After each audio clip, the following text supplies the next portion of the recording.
Everyone, welcome back to the program. I'm very excited because here in the Vinyl Pad, I have the amazing band Good Morning, all the way from Australia. Thank you so much for Thank you. Thanks for having us. We appreciate it. Yeah, so we're going to talk about your new record, and about the Beatles, and whatever else comes to our minds.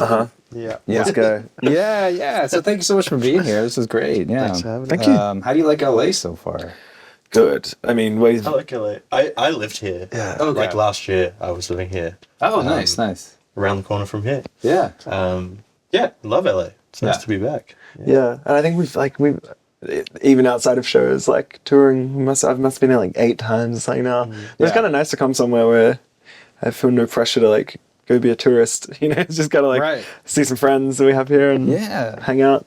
Yeah. I've always heard, I haven't been to Australia, but I've heard there's like a similar vibe. Like certain cities definitely feel a bit like LA, or at least California in general Yeah. kind of has that Yeah. similar vibe. I think so. A lot of similar climate as well. Solid So climate. a lot of Geography, it's like, yeah. There was like points when I would get homesick here. There's parks that you can go to and just sit there, and it's all eucalyptus trees. Right? Like, Yeah. it smells like The a park at smell, home, and yeah. like the temperature is sort of the same, and like Yeah. it is. Yeah, it's very similar, but I guess the city itself feels nothing like an Right. Australian city. Like Yeah. And it's funny too, cause like every little pocket is its own little micro city almost. Like even though it's all LA proper, even like Silver Lake's different than Echo Park, than Atwater, than Los Feliz. Do you have a favorite part of town that you've been in? no. I really like. I used to like going hiking like up around Altadena area. There's like a bunch of really nice trails and stuff up there. And all those houses like South Pasadena and stuff are all like, you know, it's nice to drive through and just like see those neighborhoods. They feel a little bit pricey perhaps for myself, but It kind of all is. Yeah. I mean, LA especially is like,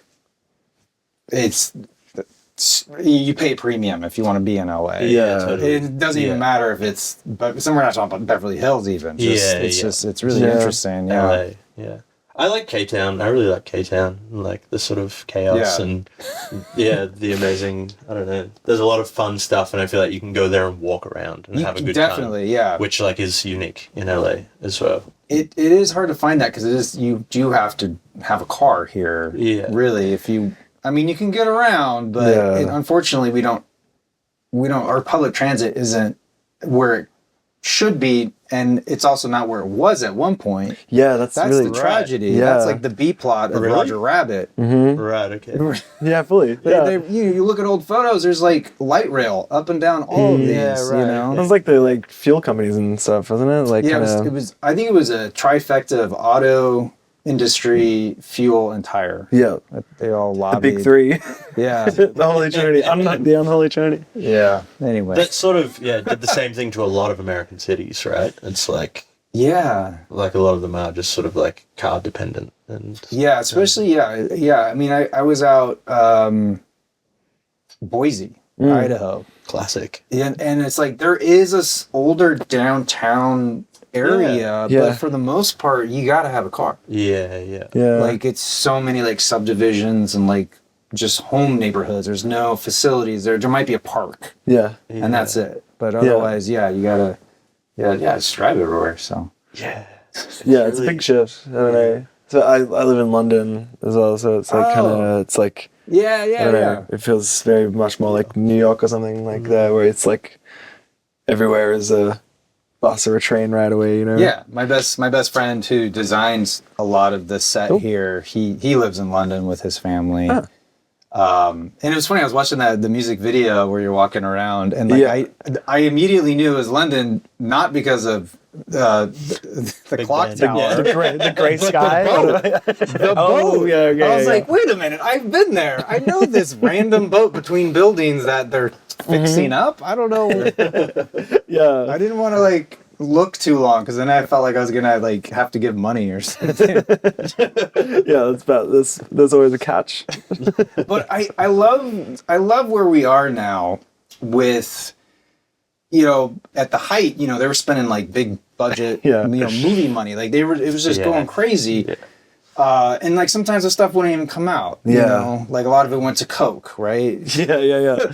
But like with today, you can make that music video for like almost, like a bus fare, right? Yeah, well, I mean, to be fair, we did get a big budget, but I also spent it all on coke, so it kind of just went, yeah.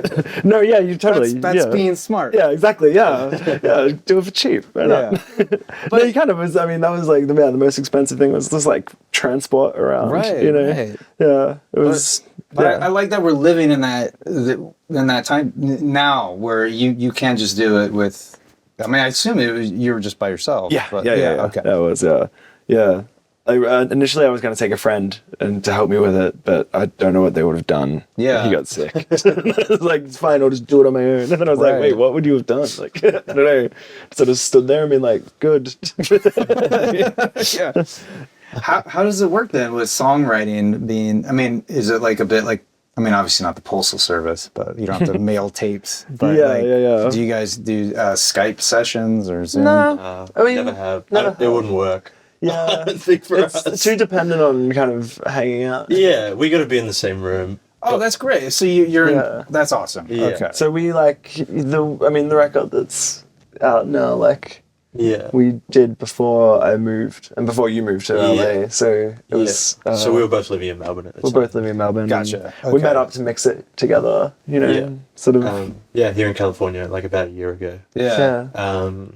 And likewise, like similarly, we'd sort of made some other music last year, but it was always like, dependent on one of us would visit the other, and we would spend a week or so, doing that. But yeah, I don't see a future in which we create a record via correspondence. No, like more power to you if you can. Right. But, I think it wouldn't work. Yeah. But I mean, that's not even like generally songwriting is like something mostly started separately and then brought to the other one. So, keep writing, but when it comes to recording and working on stuff. Yeah, being in this band, it really isn't dependent on sort of being in the same locale all the time. Right. Because it's like, you do the record that's just come out was recorded, 3.5 years ago. Like For the most part, yeah. Yeah, for the most part. Really? So Well, there's like, yeah. Wow. Well, it was started then. Well, Yeah. 2021, the bulk of it was done. What year is it? Yeah, I guess So like 3 years ago. 3 years ago. But That can't be right. Then we took I was like, Where doing did the that. time go? well, yeah, and that's no the thing. idea. It's like the space between that, like there was just like, you give it some time and you play some shows, whatever, and then we regroup a year down the track and you think about mixing it and like, there's not an urgency to be in the same place every day, in order to keep things rolling. Like, you can sort of just do it from wherever, I suppose. Yeah, considering we live in different countries, like I see you all the time. Yeah. Is there ever a moment where you're coming up with a song or you're working on a song you really like where it's going? Is there ever a thought in the back of your head like, ooh, are we going to be able to do this live? Should we maybe arrange it differently? Or maybe that happens in the mix. I don't know. Generally, we've, there's been albums where we've like recorded it live, so it just kind of is easier to do it. But recently, I think we've just Even gone. then they have a bunch of overdubs. And even then, they usually have it's overdubs. Yeah, generally, no. There's never been like a true live record that we've made. Right. Okay. Generally, we just go for just figure that out when we have to cross that bridge when we come to it. It's more fun to be able to indulge at the time, right? And just like use whatever you want at the time. But that's we're starting to really kind of go over the top with the overdubs. So I think if we make another record one day, it'll be I kind of want to go like a stripped back one. Yeah, limit it to 60. Yeah, I don't know, but who knows if that would work. Yeah. I love that approach. I mean, probably my favorite Bruce Springsteen album is Nebraska. Yeah. Totally. And that's, beautiful. Unintentionally stripped back. It's just he captured magic and why. Yeah. Yeah. I think they're gonna do a box set at some point of like all because they did record it with the band and it just wasn't as good. Right. And they're like, but I'm so curious to hear those versions. So like State Trooper or something with like I don't know, with a full band and like big blown out production. Yeah, it just requires you to like have better songs, though. I think, like, I don't know, you can't hide behind like a bunch of overdubs and strings and horns, and you have to have your idea right. It seems scary. When you go out on the road, and you're coming up with a set list, does a song's popularity on a streaming service factor into choosing that song over another song? I would say at points it has. At points it has. Yeah. I think when we first started touring here, we sort of tried, we would never have played really like our older music when, you know, back in Australia. Right. We just stopped playing it once like we sort of had more. But then we hadn't really toured here before, so we felt like we kind of had to, or like, not that we had to, but that we should. But like, it's like, you know, people are probably coming for this like first record, you know, so it's like, we should play it, we've never played here. Can oblige that. Yeah. But now we're kind of like, now you've had your chance. Yeah, it's like, we've done it X amount of times, and if you haven't been, you know, you obviously kind of wanted to have seen it that much. So we're going to forge our own path forward and sort of like do what we want to do, you know. Yeah, and that's not to say that we won't ever play it again, but like, you know, it's just like... Yeah. But for us to like, I don't know, be happy with what we're doing as well, I think we need to be able to allow ourselves to like play something entirely different, you know, from time to time, and just like change it up. And also being like confident enough to like withstand people getting kind of mad at you for not playing songs that they want to hear, you know, like sometimes it's just like a bit awkward if you're in like a small room and someone's just like yelling at you to play a song and you're like, no, like, I don't know, it can be a bit scary. Well, not scary, just like annoying. You know, like it's easier to just play the song sometimes. But yeah, this tour that we're about to go on, it's like we're a support band, and you know, assumedly, I don't know, I feel like it'll be, at least the people who will be at the shows at that time might be sort of just like fairly unfamiliar with us, which actually feels like kind of a nice opportunity to just like liberating. We've got a new band, and like it's, you know, just try a new band and just like got a new set of songs that we can tinker with, and that to me sort of brings excitement back to touring. Whereas I find a lot of the time over the past few years can get kind of monotonous and like a bit just like you are somewhere new and different every day and interacting with different people, but the sort of like the mechanics of your day are the same as well. Right. And like the spaces that you hang out in could, you know, interchangeable. Like right. And even so, like we would always change the set list every night and like bring in new songs and completely write it before we go on every night, and you know, try and keep it as fresh as possible still. But I think we just want, like variety, you know, you want things to be able to go wrong, and I don't know, things more fun that way. Yeah, to have a little element of just like, to feel like you're actually playing every night instead of like, I don't know, really committing to just like muscle memory. Like, you know, and just like you could spend entire shows where you can just sort of like switch off your brain. And, like, zone out, like, where am I? Like, what the fuck am I doing? Like,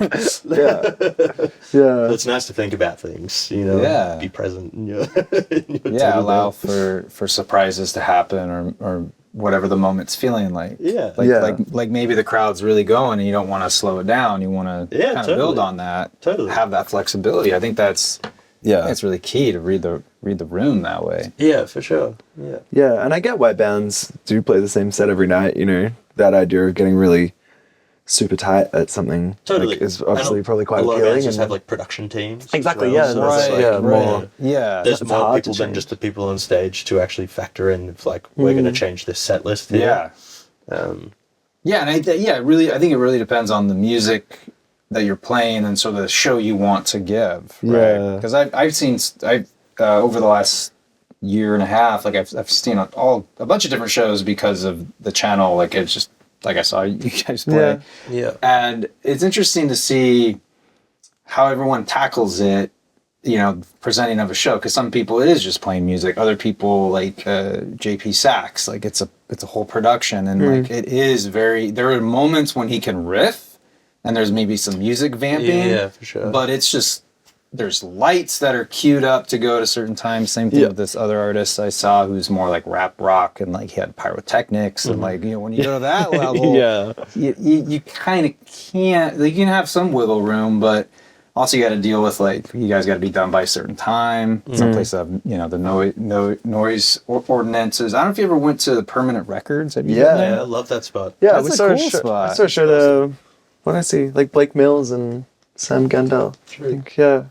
Great spot. I love that spot. Yeah. Such a nice bar in there as well. Yeah. And like, always just putting on random, Yeah, I saw Neil Hamburger there for like $5, just like a weekday afternoon sort of thing. Like Yeah. Yeah. I think they even have comedy now too. Yeah, I got sort of stuck in a stand-up set that one time. And we're like in the front row. I don't know, my boyfriend was like, yeah, let's just go sit while we wait for the show. Yeah. And like the only seat was in the front row. I'm like, you sure you want to do this? You're gonna get heckled. Yeah, well, we didn't get heckled. It was just more that like I felt you can't leave. You can't leave, and they were bombing. Oh. Well, not bombing. It was just like not particularly funny, and it wasn't really anyone laughing. And like, I kind of took it upon myself to sort of do some like, I don't know. I got really nervous and just sort of was doing all this fake like laughing or whatever. But apparently, I was doing an alright job because like people thought I was like, like my boyfriend and my friend thought that I was like, you know, finding it really funny, but it was just quite nervous. Just like, like I find going to comedy shows like kind of a nerve-wracking. Oh, it's terrifying. Generally, yeah. It's like they're really out on a limb up there. Yeah. It seems so much scarier. Up there by themselves, just talking. Oh, like yeah. I have so much respect. Oh yeah. But I would never want to. That never has interested me. Like I like comedy and like acting in comedy. So you've never branched out into stand-up? No. What about like? Would you do like acting like sketch kind of? Oh yeah, no. I funny enough, during the pandemic times, the before times, the after time, whatever it's called. Which time? My friends and I, we did this kind of spoof comedy of like how Daryl and John came up with their songs. So it's like all ridiculous. It ended up being like of mice and men. Like one was a dumb one and I was the smarter one, taking everything so serious. But it was a lot of fun. It was a lot of fun. Who was who in the whole equation? I was Daryl, and Angela. It was her brainchild. She played John Oates. So she was in drag. And she's amazing. I mean, it was hard to like not giggle the whole time, but it was so much fun. But in that environment, you were free. I find that very liberating to improvise in that sort of a thing because we're kind of confined and like there was this. I don't even remember some of the stuff I said, and I'm watching back, and I'm like, I said something about like Daryl did the backup vocals on Billie Jean in as a trade for We Are the World or whatever. Oh, yeah. But it was like totally something I made up. But like I was just so convicted. But anyway, that stuff's fun. But like trying to like come up with jokes and like have this whole monologue, like that's a whole other skill set. And you've got someone else up there with you. You've got you got John Oates up there. Do stand-up comics have like a set list? Like I guess like prompts that's like I think it'd be like dependent on the comic, right? Like I guess so, yeah. I've listened to my fair share of Mark Maron, I feel like so you explain the mechanics. Well, there's always just like who are you guys? I feel like some people would just get up there and just sort of like just rip out of whatever they've got. Or do a lot of crowd work, like where you're kind of like going off people in the crowd. Yeah, most people have like a series of jokes that they weave together. And obviously there's wiggle room because you're like, depending on people. It's like someone might.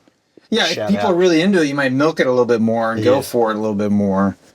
Or you might bring something back that was a couple of jokes before. Yeah. So there's like those moments, but by and large they have like that's like a solid 5 minutes, and then they have like a solid 10. Yeah, exactly. And then usually headliners are like 30, 45 minutes, which just seems like an eternity. It's a long time.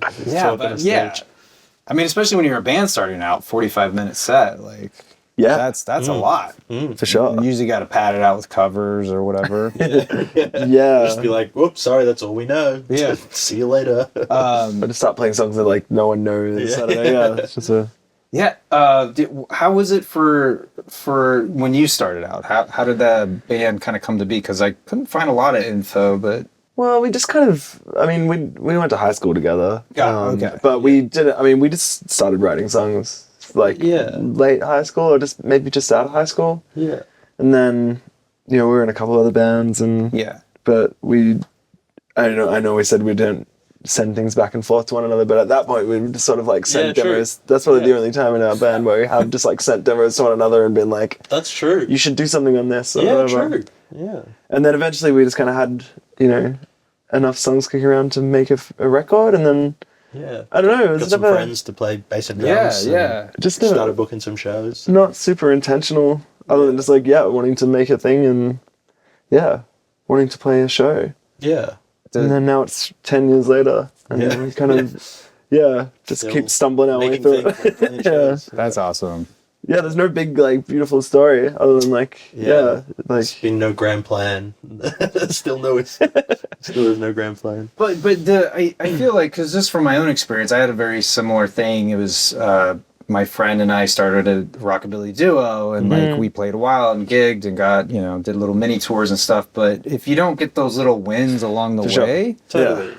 It's hard to keep going. I think like we talk about this a lot. Like I think we've always thought we're really lucky in a lot of ways. Like I think we do work hard, and we do, I'm sure there's like an element of talent, hopefully, in there. But like, I think at the end of the day, like so much of it is luck and just like random happenstance and timing, and I don't know. Yeah. What you don't do. I don't know. I feel like I'm a real firm believer in like, like waking up 5 minutes later one day or whatever would just like change the like the trajectory of your life, whatever. So I think in this dimension where totally. And it has just been that it's been a combination of just like small wins along the way, you know, that's like led to the fact that it's still like a sustainable thing for us to travel around and play shows or whatever and make records. And I feel like I've seen a lot of bands get like really big wins really quick and kind of like and fizzle out already. I reckon if that had have happened to us, we would have fizzled out. For sure. Absolutely. I don't know what that big win necessarily is. Or would be. But like, I think the pacing of like the things that have happened to us and like what has led us to just like what we do with the band these days has been completely appropriate to like who we are and like just our tolerance for, just like the various sort of dealings that you have to do being in a band if you want to go play shows overseas or like put out records with a label or like, these various considerations. So it's like, it's been very slow, but steady in a sort of nice way. Yeah. And then as you collaborate, is it pretty much a 50-50 as a general term, or is one of you better with lyrics or better with music, or is it? No, I think it's pretty much 50-50. Pretty much 50-50, yeah. And it's, generally the albums would be split, in terms of I think amount of songs, generally. Who takes the vocal or whatever. Yeah. Usually pretty 50-50. Yeah, I feel like when we started it was kind of a lot more, it wouldn't necessarily be whoever's singing on the song is the one that wrote the chords or whatever, like, and it sort of became a bit more that way in the middle. Yeah. Like, less collaborative in the songwriting. And I think we're trying to get back to that a little bit. But generally, generally it's 50-50 and we both play, like most of the same instruments, Well, all of the same instruments, really. Yeah. Needs to be played. Yeah. On the particular song. So, was there music in either of your families growing up? Like anyone else played music? My parents are both musicians. And both like my mum still teaches piano and stuff like at a TAFE in Melbourne. My dad doesn't teach anymore, but like they were both when I was growing up, their like full-time gig was they played in a wedding band together. Probably till I was maybe like 5 or so. Yeah. And then they like, they were spending a lot of time just like they were away, like out all nights and like on weekends just gone, and we'd be with babysitters, and then I think they were like, these kids are starting school and we want to hang out with them a bit more, so they both became music teachers and did that for like 10 or so years. And like my dad has played on a lot of our records. Yeah, most of our records, oh, wow. Yeah, he contributes all the horns, all the sax and clarinet and stuff to our records. So there was a lot in my heaps in your family growing up. Yeah. Almost like we were all sort of pushed into playing, and Okay, I was gonna ask. my mum started teaching me piano when I was 3 or 4 or something like that. And I got so fed up with it by the time I was like 7 that I was like slammed it shut and like I quit. Like I'm not doing this anymore. And and it took I think I had a long time where it wasn't really a consideration in my life, and I was just like, fuck this.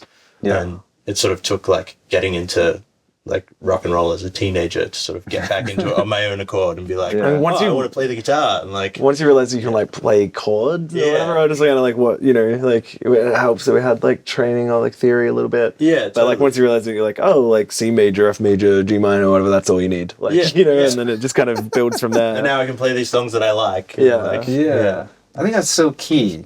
I mean, I don't want to criticize how your parents taught you, but I think at 3, totally, what do you like at a 3-year-old? Yeah, that's the thing. And it was like I was just going through the stages of like taking my piano exams. Yeah, like, going through the sort of like the clinical, just like music through education sort of phase, which was, as you said, I think it was a really good thing in terms of like ear training. Right. You know, we used to sit there after dinner and like, you know, mum and dad would sing fucking intervals, or like, you know, dad's tapping like little things on the table. That's funny. Which he still does. But like all of that stuff. Your friends would sing intervals? Yeah. Like we used to sing. I was like, guess the interval kind of thing? Yeah. I was like, wow. Yeah. That's wild. Yeah.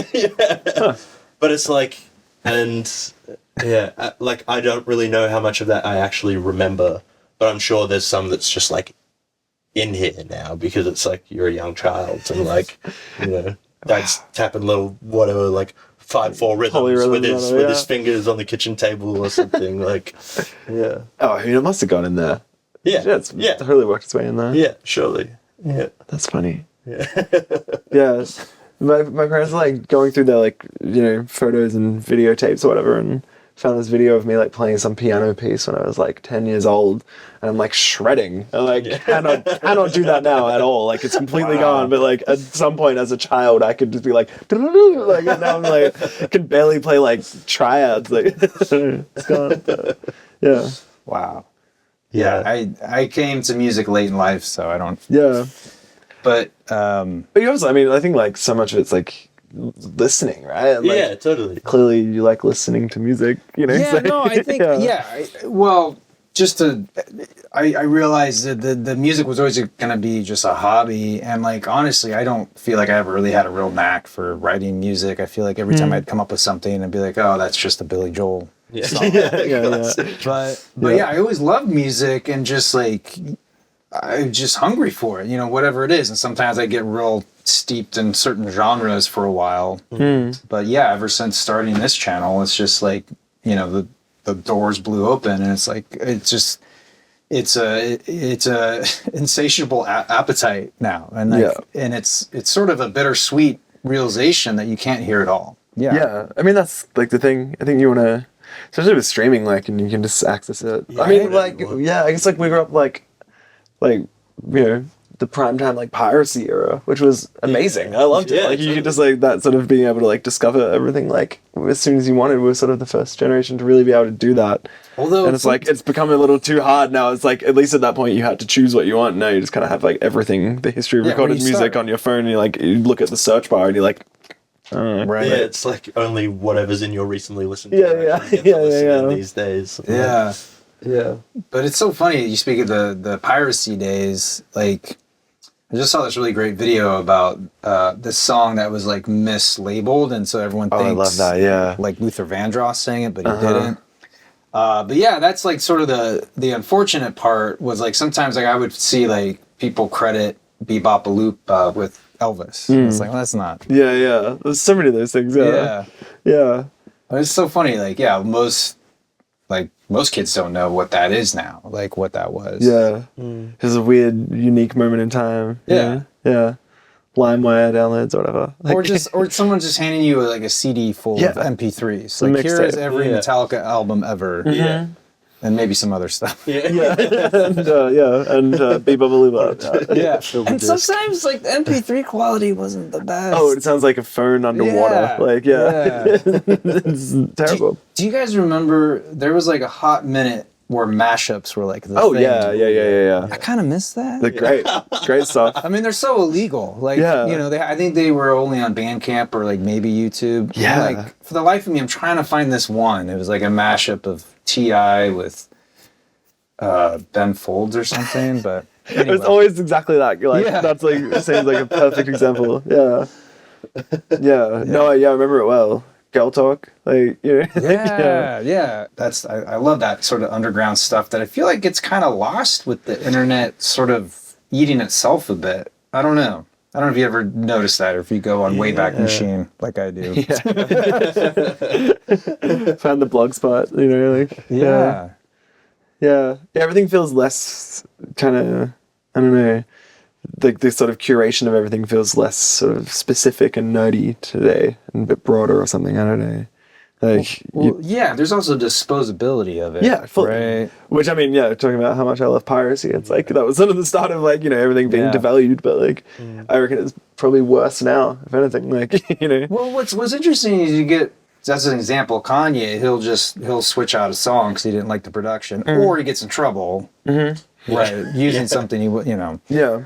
But there's that sort of a thing where it's like, and at any moment, like an artist could pull their music from a platform and you may lose access. I mean, there's other platforms out there, but like it is sort of interesting, you know, putting something on vinyl. It's like there's a permanency there. For sure. I thought it was funny when like recently like Neil Young and Joni Mitchell or whatever was like there was that big thing was like Neil was back on Spotify and like Joni Mitchell was back on Spotify, and I don't use Spotify, but like I use Apple Music or whatever, so they were always there. But even just like the idea of being like, oh my god, finally Joni Mitchell's back on Spotify. It's like, I mean, you could have just found it any other number of ways. Like if you're a massive Joni Mitchell fan, it's not like it was just gone. Like I don't know, buy the record. I don't know. How big a Joni Mitchell fan are you? I guess it's just convenience, right? Like but it's still pretty convenient. It is like Google Joni Mitchell and it's like it comes up. I don't know. It seems like strange. Like if it's not immediately there.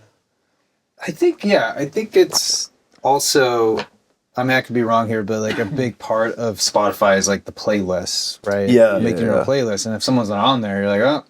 Yeah. Or sometimes I notice like a song's not available in my country or whatever. Yeah. And like it's grayed out, but it's there, but we can't get it. That's kind of weird. Yeah. Too. But yeah, I hear what you're saying. I mean, I guess I respect their intention, but it was just, it's kind of a moot point because then like Joe Rogan ended up on all these other things, you know, and then it was just like, well, I guess our protest didn't work. Yeah. But I was victim of that because I totally missed Neil Young's most recent album because it wasn't on Spotify, so it just was like out of sight, out of mind. Yeah, fully. So you get the notification I'm even guilty of it, even though I should have. But it really does make a difference. That stupid release radar playlist. Yeah. Like it's like, oh, I didn't realize. They put out. That's because there's just so much, right? Fully, yeah. There's only so much like websites or like word of mouth you can really consume. Yeah. There's only so many hours in the day. Oh, there's so many hours in there. Yeah. That's interesting because like what Pharrell just put out a record a couple of days ago that's just on his his website. Oh. Like it's not on any of these streaming services. But I would be curious to know. I listened to a couple songs the other night. It's like someone put it on SoundCloud. Oh, right, okay. I haven't heard any of it. I gave it a really half-assed listen. Yeah, right. Yeah. I'm not going to publicly... Regardless, give your take. Right. Straight to camera. But regardless of the quality of the music, I'd be curious to see, like, just how many people stream his music on his own website. Right. Like, I feel like it would be a low figure. Yeah. Even though he's a very, insanely popular. I feel like very few, I feel like the only Taylor Swift could probably pull that off. Yeah, for sure. Yeah. Well, I remember she pulled her music off Spotify like for a couple of years or something. Yeah. And same with Beyonce. Like they both they're pretty much the only people that can really get away with it. Like I think Beyonce was probably more to do with like Jay-Z, I think. Yeah, and some kind of exclusivity deal with like Tidal or something. Yeah. But I think Taylor at some point was about like royalty payments or something. Or like it was the because she doesn't own her original recordings. Oh, this was even before that, I think. Like it was like I can't remember what album it was, but it didn't. She held it off. Yeah, you're right. Being streaming until like the royalty payment got upped or something. What? I can't remember. Did it get upped? I can't remember. I think it's like very very minimally. Yeah. Fantastic speculation. Yeah. No, I'm pretty sure that was it, and I got I mean, it probably just got upped for major labels, like it is now. Nice. Yeah. She played her part. Well, who was it? Was it Adele that got rid of this shuffle? Because oh, that's right. Yeah. On her albums. On like free mode or whatever. Right? Yeah. So like it was always frustrating, like because if you hit what looks like the play button, that just starts shuffling it. Oh, you actually have to click on the track. Before, this was a few years ago. Now play is play, but it is interesting. Like where do you see like the future of all this headed? I have no idea. I don't know where. Yeah, I mean, I feel like the current model, like it obviously, it will change, and it can't really last forever. But yeah. Well, we were talking about this the other night. It's like, because we're quite lucky. We do well from streaming. Like it's how we pay our rent. It's sort of anomaly of like a younger, smaller band being able to kind of make a living off like streaming. It's pretty rare. Yeah. And we were sort of talking about it the other night. I was like, I think we've probably got 5 more years of this before the bubble bursts. And we're gonna get the resume back together. Yeah. And then it's back to school. Oh man. I'll give you some tips after. Yeah, please. Yeah, can you be my reference? Absolutely. Very, very nice lads. Yeah, it's interesting. I mean, because I'm a little older than you, but just you pretty much caught the tail end of the transition. But it's just up until like what the late 90s, even like album was a king. The albums were kings. Like they were selling a boatload of that stuff. Like radio paid a lot. Yeah, I think it still does, but like. It's hard to break into that. It still pays a lot, but it's also so much more like something like iHeart or whatever, like just kind of is the monopoly of it all. Right. Like Clear Channel, I guess back in the day.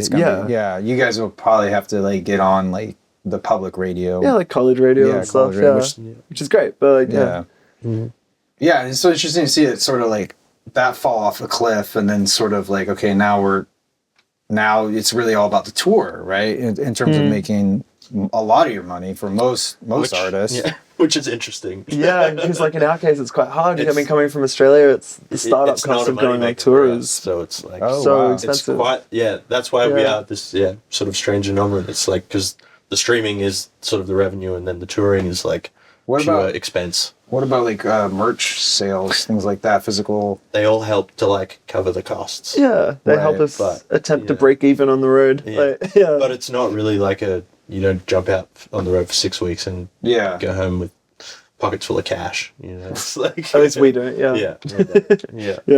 Now, and then like because I'm working with your PR company. Like, is that kind of like all of that marketing kind of just out of sight, out of mind for you? You just would rather have someone else do that, or are you involved in things of that nature? I think we used to be more so. It kind of. I mean, with PR, we've always had a pretty weird relationship with like. Yeah, we've never done a whole bunch of press stuff. Like we just don't get written about a lot. Like it's kind of. Yeah, back to the sort of anomaly thing. Maybe that's why we don't make money on tour. I don't know. Yeah, totally. Yeah. But like, we've never done a whole bunch of press. I guess we engage with it in the way that like, we make the things that get shopped around, like the records and the artwork and like down to always got our hands down, whatever, making posters, whatever. But we're always down to talk to people should they want to talk to us about our music. But that's never been like a huge thing for us. Like, there's never been a bunch of people lining up wanting to chat about it, which is fine also. So this album cycle, we've made the request to like not do any like email interviews and just do face to face as much as possible. Awesome. Well, just because I'm really thank you. I zone out an email. I'm just like I'm on a different tab. Yeah. Type half a sentence and I'm just on Twitter. Like, it's gone. Did you guys enjoy the AMA that you did? Oh yeah, like that's fun. Yeah. I mean, I guess because that's like the Reddit stuff. It's so the questions are probably and it's like you're actually just interacting with fans. Exactly. Yeah. A lot of the time with the PR questionnaire email sort of thing, it just feels, and like we've received so many that are actually it's like this was actually meant for someone else, or like this was meant for us 8 months ago. By the time it's like how are you looking for this upcoming tour? It's like excited about this. It's like that happened 6 months ago. Like wow.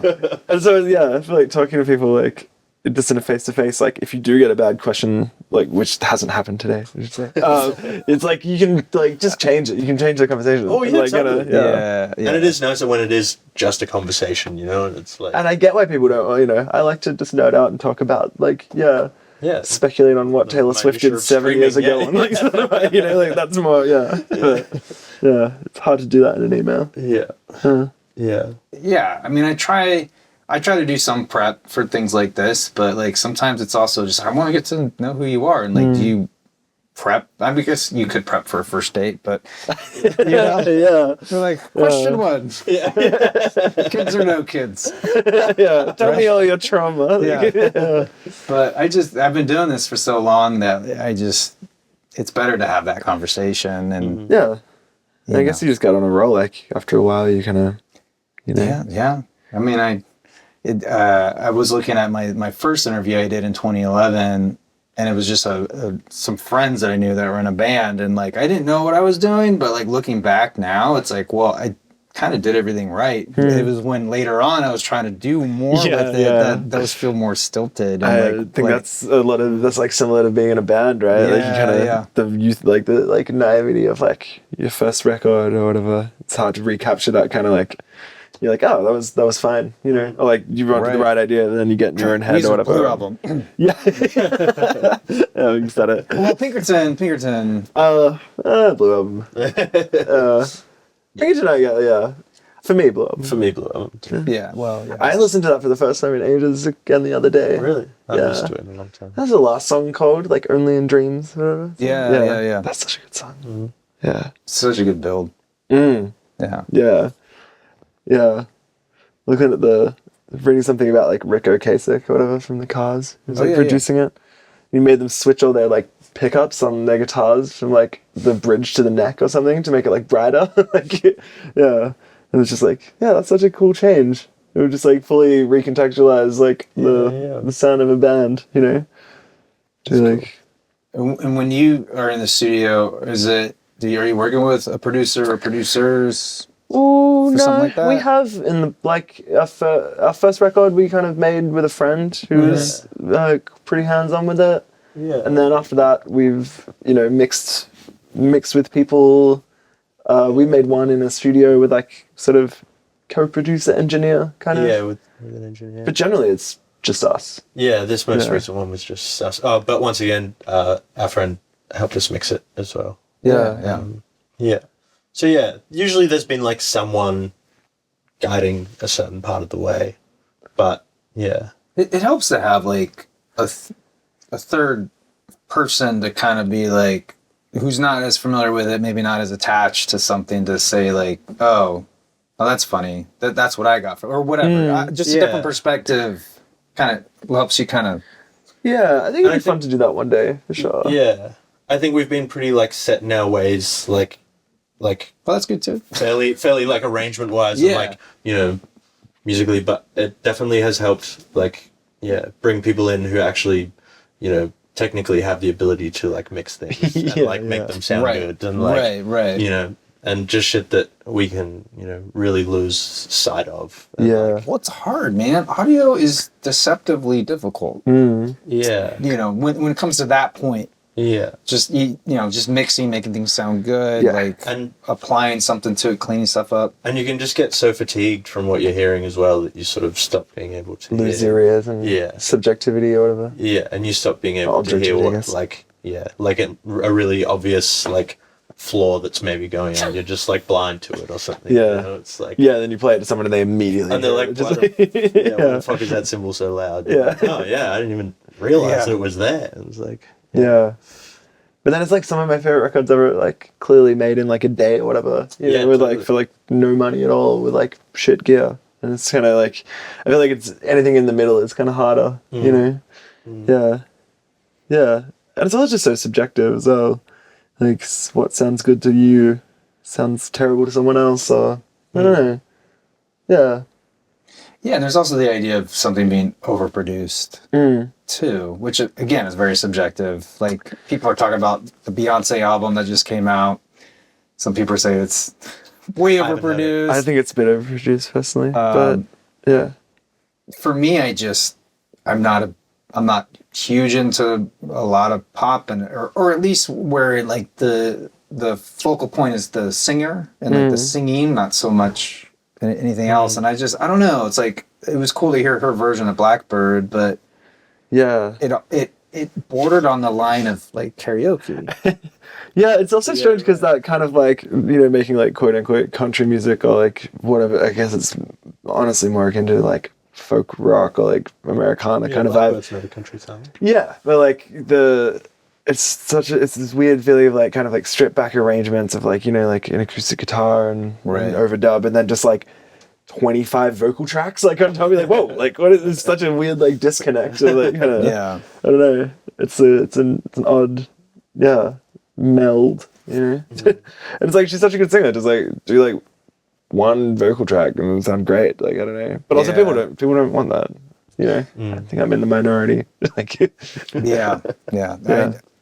I mean, I like to her credit though, like I do find a lot of covers in general can end up sounding very karaoke. Oh yeah, for sure. Yeah. You know, and I get it. Like I think Paramore did a Talking Heads song, and it's like a few of those where it's just like on a record. There's a whole it's a whole cover Stop album. Making Sense like cover. Oh album. right, okay. Yeah. Because I kind of like what Beyonce has done is like bring back people just putting covers on records. It's kind of cool. It's really. I like that too. Yeah. But also, kind of cool. also I love the like that vibe of kind of a 60s thing where it's like, you know what? You should cover like a song from last year. Cover like cover something from like 6 months ago. Cover like Scissor. Yeah, it's having a big moment at the time. So like, you know, let's capitalize on that. I'm into that. Yeah, I like that. Awesome. Yeah, more I of like that. Yeah. Like what was it? Girls Just Want to Have Fun was like just passed around in the industry for a long time. And if you watch like Night of the Comet, you can hear like the original version sung by a dude. Right. In that song. But it is random tidbit, but yeah. I remember that it's like happening as a kid. There's like that song from Con Air, and it's got like there were like 2 versions in the chart at the same time. It was like, you know, the producers didn't want that, but they let them release like Faith Hill or whatever, like release her other version. It was just kind of like more of that because like everything gets passed around. You're right. So if everyone could just record it and there was no like rights to exclusivity, everyone could just like, you know, it's got some chaos We're again. Onto something. Let the people decide. Are you fans of Beach House at all? Yeah, I love Beach House. Because like, I could be crazy. Well, you know, they're more or less a duo as well, and their 7th album they called it 7.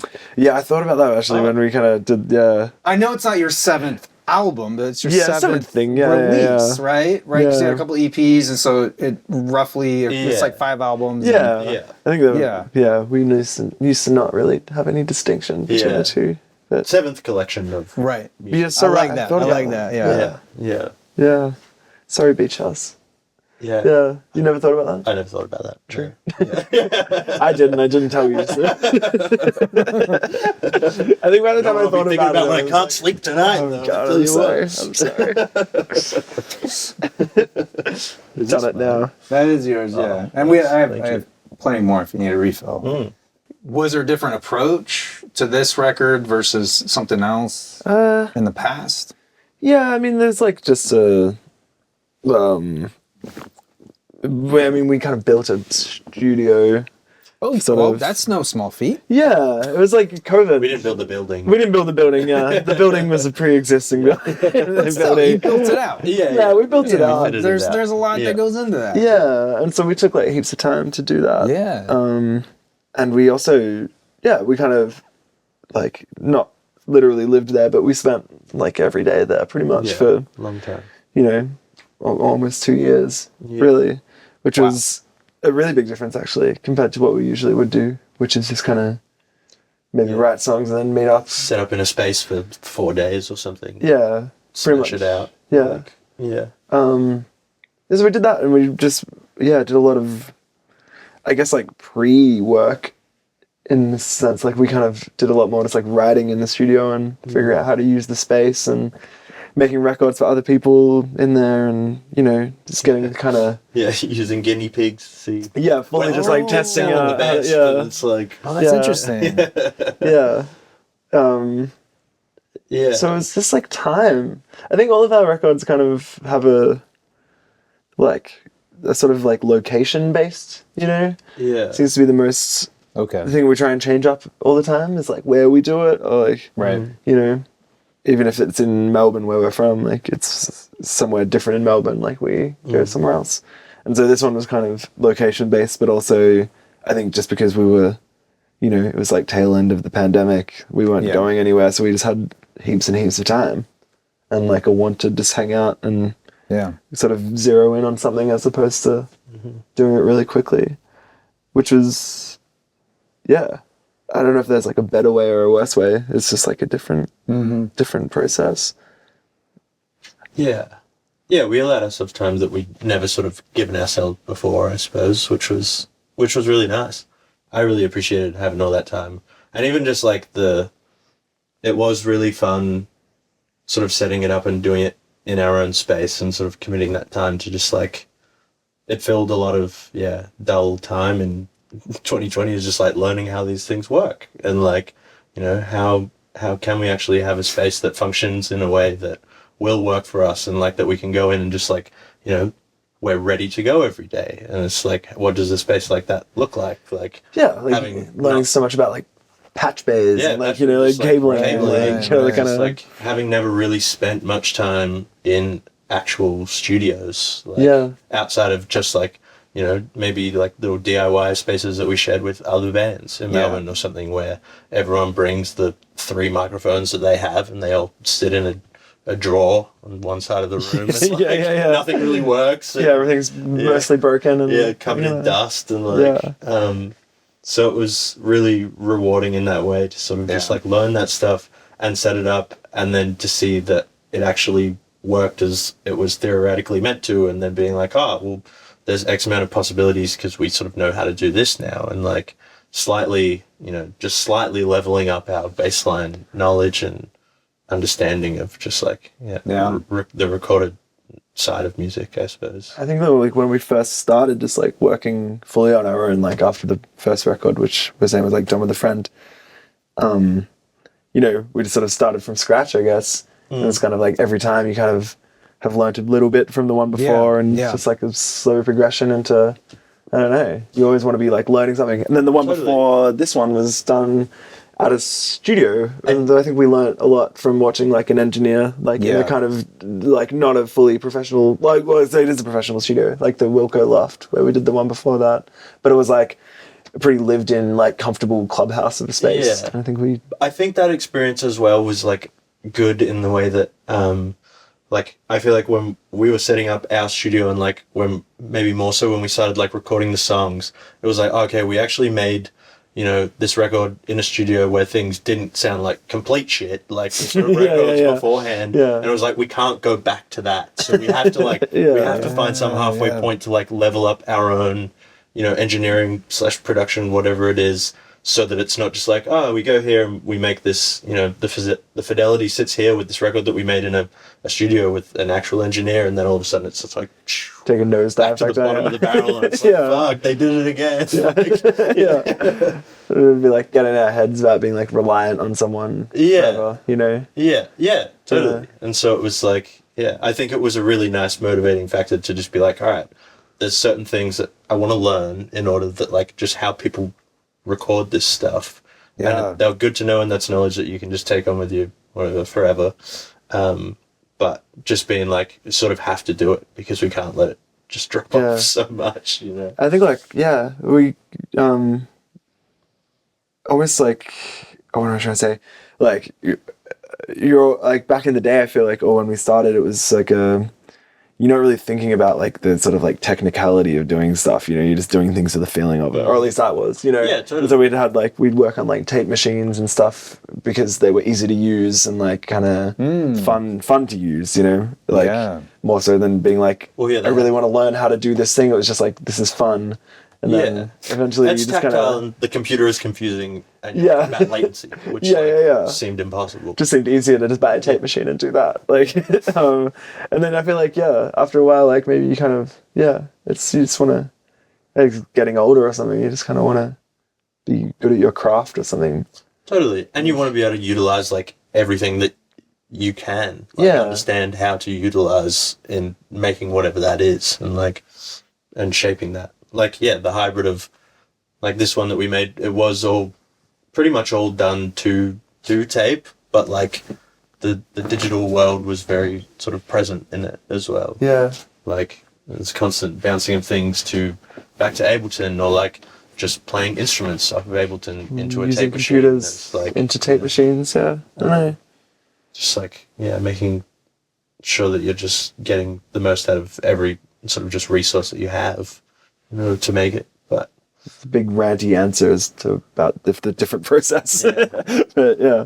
But yeah, I just see the advantage of it. If inspiration hits you, you can just run over to the place you built. You know, you don't have to like call up and like, hey, do you have an opening? You just go in there and you're already familiar. You know where to go. Boom. Totally. Yeah. You got it. Yeah, and also just the amount of shit you acquire just over the, like, I mean, it's like records or whatever, like eventually you just have so much stuff like everywhere. Yeah. And you're just like, I need a place for this all to just like live.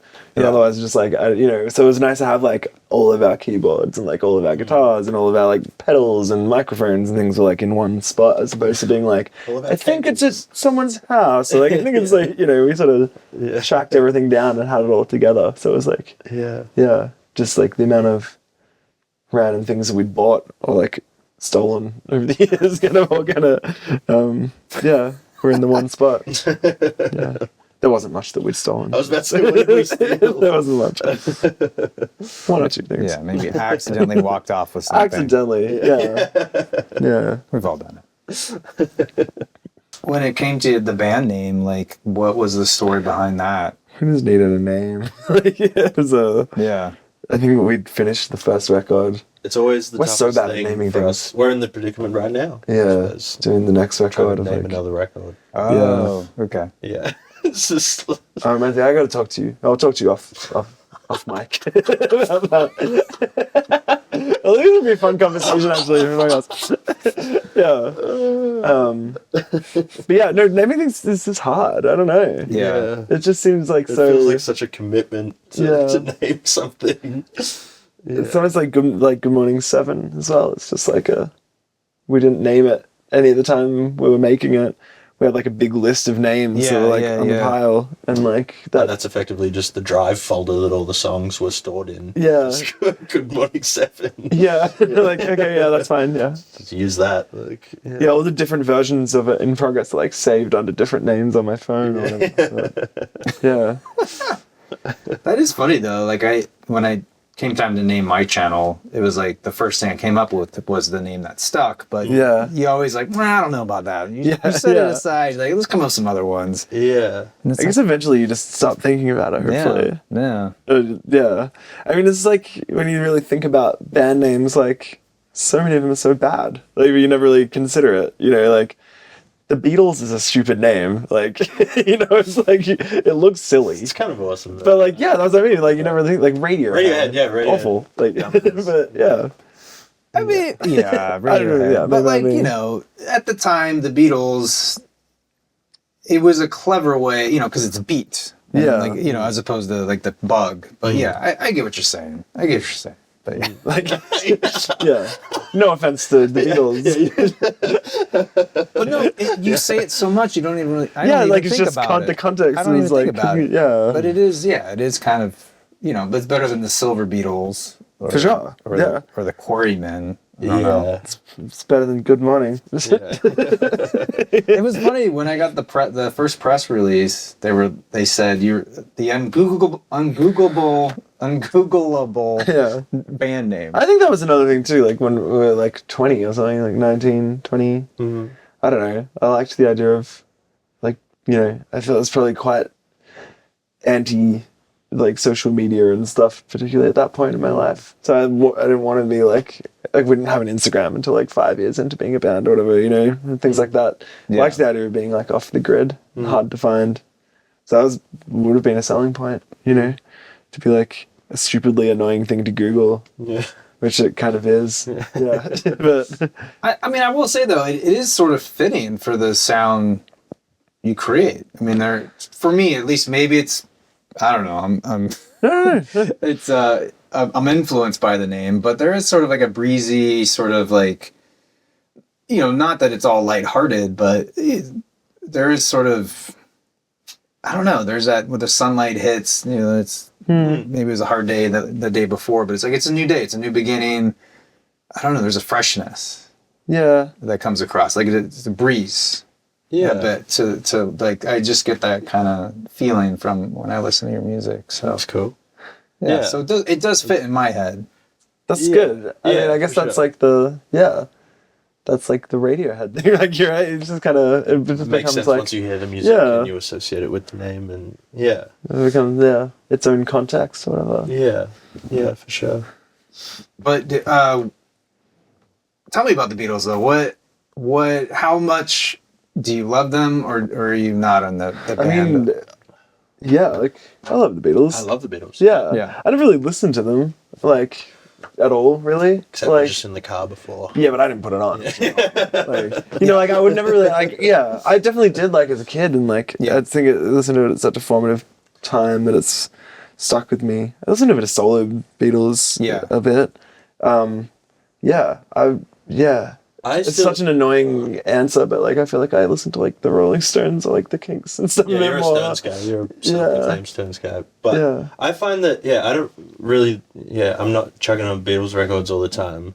Yeah, I will gladly listen to them, but I still, and maybe not so much at the moment, but like the past few years, I've sort of engaged with the fandom of the band quite a lot. Like, you know, I rewatched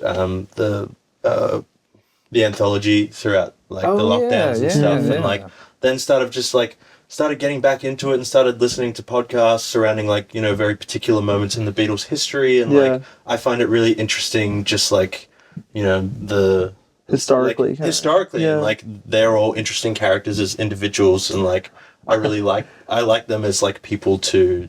You're gonna love these movies. I cannot wait for those movies. Like, did you saw that? Kind of like the. So excited. Oh right. Who's making them? Sam Mendes. Yeah. And it's like everyone's getting could go either way.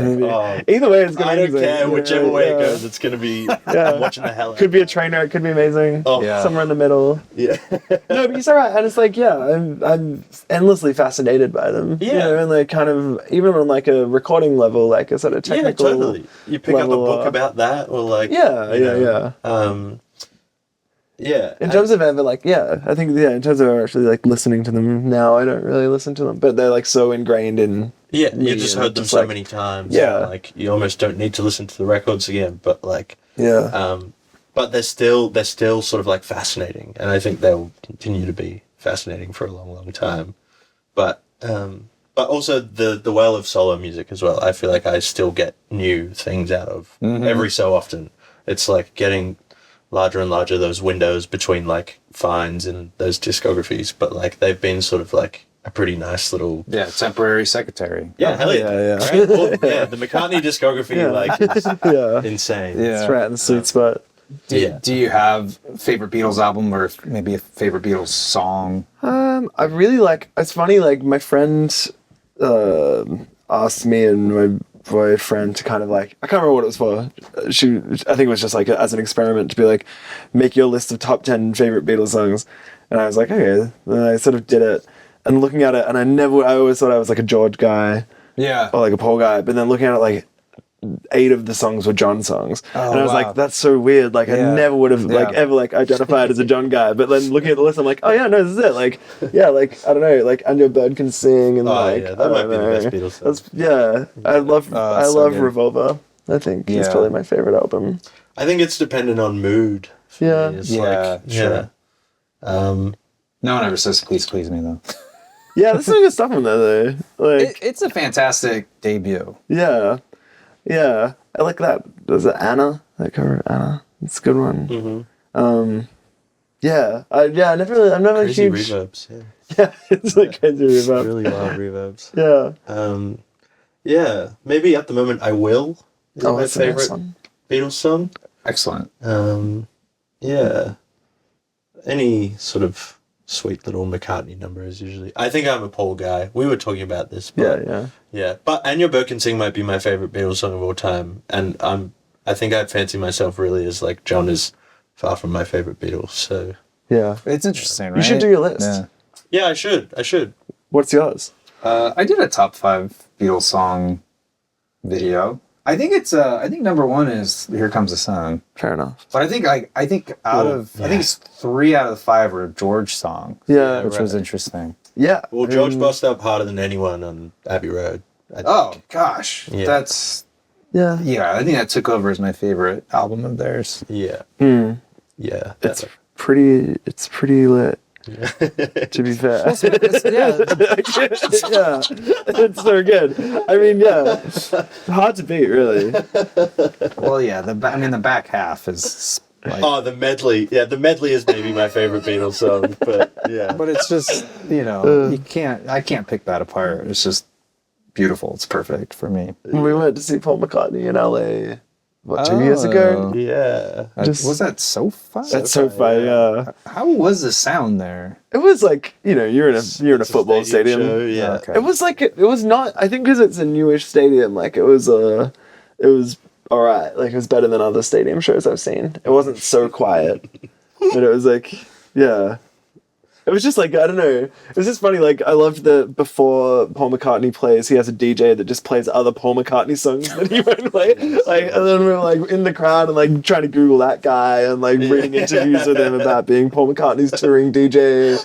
He just plays like, remixes of Paul McCartney songs. Also, that was a really well-paced like McCartney set as well, because it was like at certain points when you're sort of like big stadium beer would run out, he would play like My Valentine, and then like you'd be like, all right, sweet, I got 5 minutes now, like some giant like version of like Johnny Depp on the screen, and you're like, all right, I'm gonna go bathroom, like. And then you'd come back and you'd play the second half of the Abbey Road medley without the first half, and with a full beer.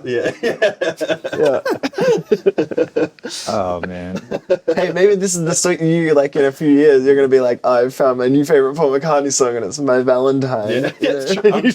I'm waiting for its moment. I will give it to it. One day you'll run out of other things to listen to. If given the opportunity, would you record at Abbey Road? Oh, for sure. Yeah, definitely. I don't know. I would love to. I mean, I don't know. I'm. It's so stupid and like, I don't know. But I find it really romantic, just going into rooms where things have happened, or like seeing like, being like, this is the desk where blah blah blah did blah blah. Like this guitar is thing. I'm like, I know it's silly, but looking at it, I'm like, I find it romantic and magical. Energy attached to that stuff, I think. Like, I did a session last year at East West, in the Pet Sounds room, and it's just like you walk into that studio and you're like, I don't know. I spent the whole afternoon just being like, oh my God, and just like, you look out there and you've seen photos of these sessions and you can start to picture it together in your head, like where everyone was, and like, and that's bizarre because that studio is quite small, and like you see all the pictures of like the orchestra and shit, and like all in this room, but that was just like super exciting. As to whether or not it actually like translates to the music that you make is a different question, but it definitely, there's an energy and an excitement that come with spaces like that, I think. Sure. Yeah, I mean, we went to drop off something like a few weeks later or whatever. Yeah. We were walking past and we couldn't go in because there was another session, but I just like sort of touched the door. It's like,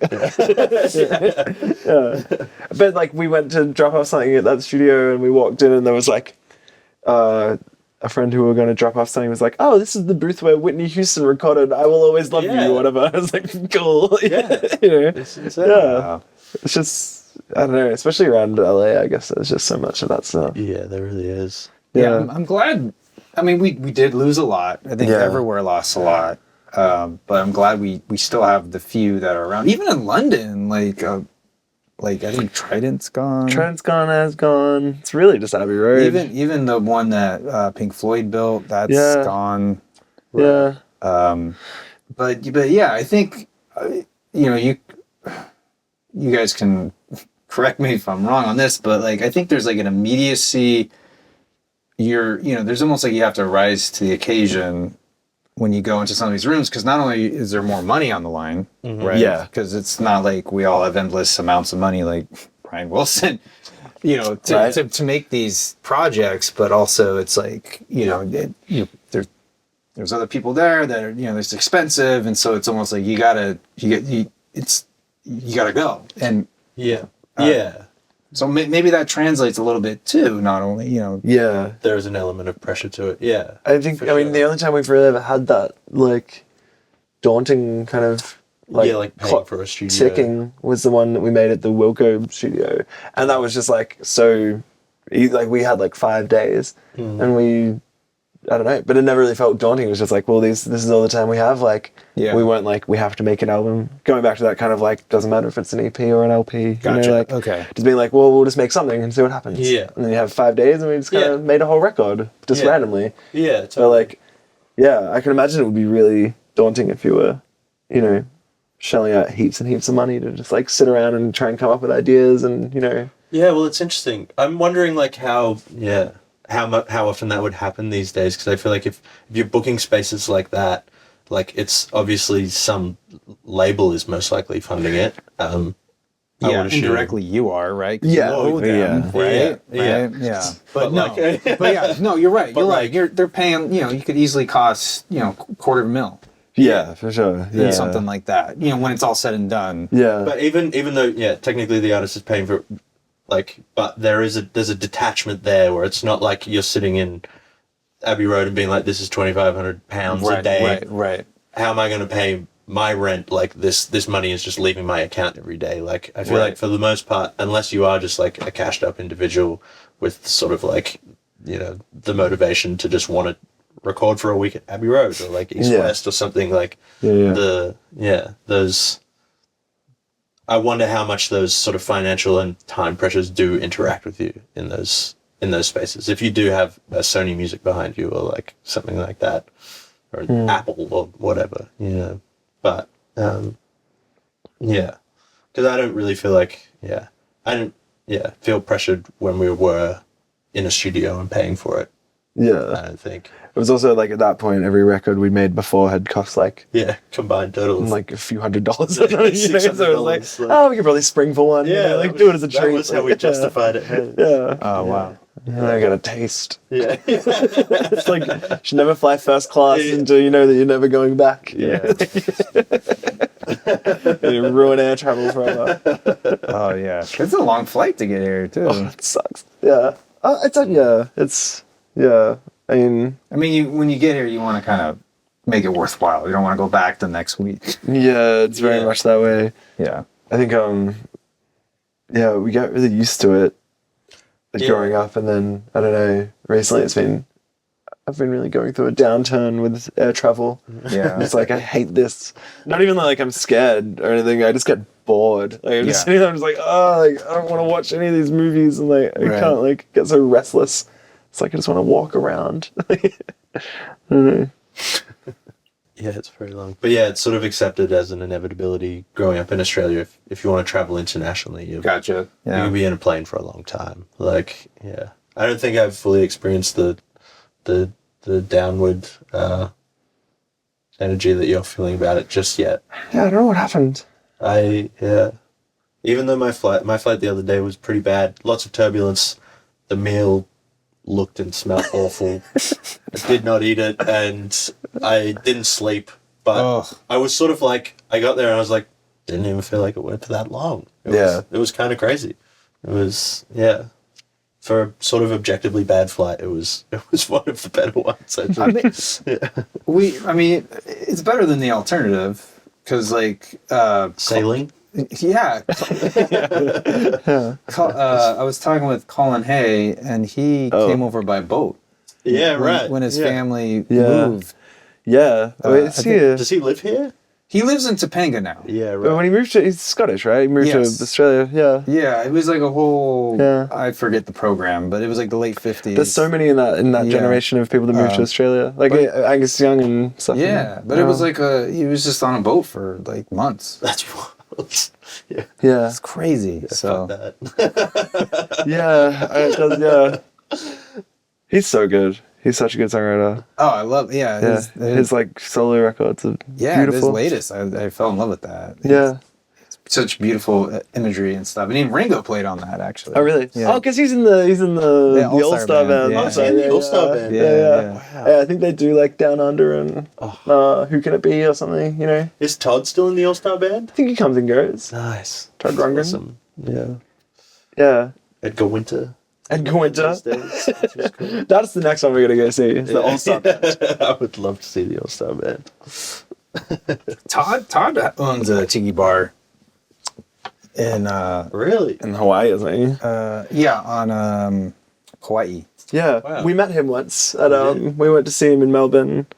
And the show was amazing. Like It was so good. so good. At Us a and- little pub, Yeah. maybe like 250, 300 person And capacity. he let like the band that he was playing with, who were really good, like just a pickup band in Melbourne. He let them pick the whole set, so it was like all like wall to wall, just like hits. that's and just awesome. as opposed to like no shade to his new records or whatever, but like it was like very much like exactly what you would want as a as a fan. Yeah.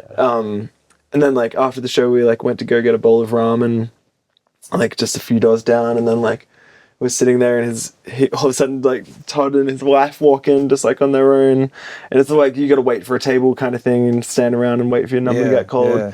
So we're like, oh, do you want to sit down here and like wait? Being like, yeah, like you can have our table. Yeah, like we're just wrapping up. Like you can have our table, Mr. Rundgren. Your food just got there. Yeah. But We'll like, be finished in 1 minute, we promise. but it was amazing because then we just had this like captive like audience of just Todd Rundgren man. like at our table And his wife, Michelle. Yeah. Yeah, and it was like just so strange and surreal. It was just like It was really weird. and we like I think you and our friend James, who plays in the live band, you kind of like you're like probably bigger fans than Well, we had just gotten back from Japan where I had just read this entire book about Todd Rundgren and his sort of like That's what was it? crazy. About his like him as an engineer and producer sort of thing. Yeah. But just so many facts about his life. Yeah. And then this was, I reckon, 2 maybe 3 weeks later that like we sat down and this happened, and it was crazy. just like, yeah, You and James just kind of went quiet though. I just had to be like, we were starstruck. so what's it like